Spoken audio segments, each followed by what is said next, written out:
Esta tarde, en una liberación, una de las personas que supuestamente oran mucho en liberación, un joven muchacho de 17 años, no puede dormir. ¿Por qué? Porque la guerrilla tiene una estrategia, tiene brujos a su servicio. ¿Cómo hace para llevarse los muchachos a la guerrilla? Dividen el corazón de la mamá o del papá con el hijo para que los echen de la casa. Y así la guerrilla los coge y los lleva a la guerra. Ya no tienen corazón, endurecieron los sentimientos. Pero lo grave es que habían ido donde otro exorcista. Y apareció que supuestamente la culpable era la mamá que le hacía maleficios al joven. Y apareció la bruja que estaba muerta y dice: ella no fue, fui yo, la bruja de la guerrilla que me mataron en tal parte, en el Caguán. Yo fue el que puse la división, no la mamá. Yo me tocó sentar a una persona y decirle: ojo, no se aceleren, no juzguen, no juzguen, no juzguen, que un espíritu solamente puede mentir 3 veces. Y en la presencia de Dios ningún espíritu puede mentir. Y entonces esa familia quedó en crisis. Pues, ¿a dónde está la verdad? ¿Aquí en Bogotá o allá en donde vive esa familia?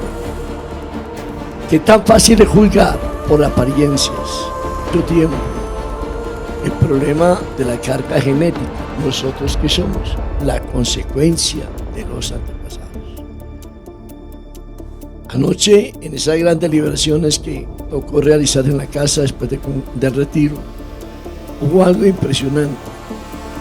Una gota de esas del río Jordán tocó la puerta, la rompió y salieron todos aquellos sacerdotes de personas que debieron ser consagradas. Y en un joven que ustedes conocían allí, Arley, se manifiesta una mujer de la 35ª generación que había sido religiosa, pero se hizo bruja. Y por lo tanto, fue un desastre. Condenó a todos los varones de su genética a que nadie pudiera ser sacerdote, que porque a ella la habían sacado conmigo. ¿Cómo hacía? Los momificaba, los amarraba con las manos ceñidas al cuerpo para que no pudiera mover los brazos. Arley que no puede mover los brazos. Y así le paralizaron, le inmovilizaron las piernas. Y todo eso se siguió repitiendo. Entonces, ¿por qué nosotros juzgamos? Yo quiero que usted piense cuántas injusticias con sus juicios realiza usted. ¿Cuántos juicios copia de computadores, de celulares, de mentalidades obsoletas, que por más que sepan, no podrán perdonar nunca? Son enfermos del odio. Este texto de Susana, la mujer israelita condenada, acusada injustamente, Dios levantó la persona. Un niño de escasos 8 años tenía Daniel, cuando en medio del grupo grita: no caiga sobre mí la sangre de este inocente. Esa palabra sacudió toda la asamblea. ¿Quién era ese niño que a esa edad está diciendo: no caiga sobre mí la sangre de esta mujer que van a matar? Ya la habían condenado, ya la habían acusado. Entonces, ¿qué hace la gente? ¿Por qué dices eso? Porque los que la acusaron mintieron. ¿Qué hay que hacer? Vamos otra vez al juicio. La astucia de ese niño, ¿qué hace? Les hace la pregunta igual a ambos, pero separados. A uno le pregunta: ¿dónde la viste? ¿Bajo qué árbol? Bajo la acacia. El otro dice: bajo encima. Esas dos contradicciones con el origen de la acusación que ocasionan en el niño Daniel le comprueba la mentira. Esta tarde en una liberación, una de las personas que supuestamente oran mucho en liberación, un joven muchacho de 17 años no puede dormir. ¿Por qué? Porque la guerrilla tiene una estrategia, tiene brujos a su servicio. ¿Cómo hace para llevarse los muchachos a la guerrilla? Dividen el corazón de la mamá o del papá con el hijo para que los echen de la casa. Y así la guerrilla los coge y los lleva a la guerra. Ya no tienen corazón, endurecieron los sentimientos. Pero lo grave es que habían ido donde otro exorcista y apareció que supuestamente la culpable era la mamá que le hacía maleficios al joven, y apareció la bruja que estaba muerta y dice: ella no fue, fui yo, la bruja de la guerrilla que me mataron en tal parte, en el Caguán.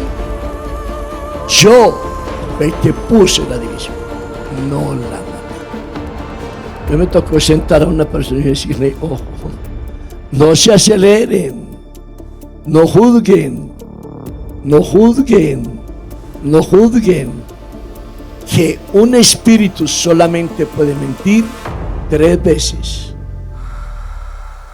Y en la presencia de Dios ningún espíritu puede mentir. Y entonces esa familia quedó en crisis. ¿A dónde está la verdad? ¿Aquí en Bogotá o allá en donde vive esa familia? ¿Qué tan fácil es juzgar por apariencias? A la pobre mujer la coge, la acusa de supuestamente en flagrante adulterio. Ella, ¿por qué era adúltera? Es que la otra parte que hay que preguntarse, que no les ha contado. El mayor castigo para una mujer judía era no darle hijos varones al pueblo, porque lógicamente necesitaban los varones ¿para qué? Para la guerra, para defender al pueblo. Entonces ella, ¿qué hizo? Ella pensaba: ¿seré yo? ¿Será mi marido que no puede darme hijos? Y resultó que ella era estéril, y por eso iba y se acostaba con el uno, con el otro, con el otro, y la tomaron en ese caso. Ella buscaba un argumento para tener hijos. El Señor no la juzga por eso. En cambio dice: el que no tenga pecado, que tire la primera piedra. Y la primera piedra que cada uno tiene que tirarse a sí mismo se llama ¿qué? Ignorancia religiosa, ignorancia moral, ignorancia espiritual, y la más terrible, ignorancia bíblica. Acabo de escuchar una cosa que le deja a uno los nervios de punta. Veo a una joven en embarazo y era adicta a la droga. Y para poder tener plata para la droga, con su hijo en el vientre, vendió su hijo a Satanás para que le diera plata. ¿Para qué? ¿A qué años comenzó el joven a consumir? A los 8 años. Nació con el síndrome de ¿qué? De abstinencia, que se llama. El papá, que también era adicto y habitante de calle posiblemente, a los 12 años le enseñó a robar, a atracar. Entonces hago la pregunta: ¿este muchacho será culpable? Pero todo el mundo lo juzga. ¿Cuántos de ustedes lo tirarían también a la calle? Es que usted es un antisocial, usted no tiene salvación. Yo pregunto: ¿dónde están las mujeres, los varones, los católicos santos de Colombia? Hablamos de Colombia, que acojan en su casa a estos criminales, estos drogadictos. ¿Dónde están? A la piedra que a mí me da. Tanta rezadera y poco de aquello que se llama realismo.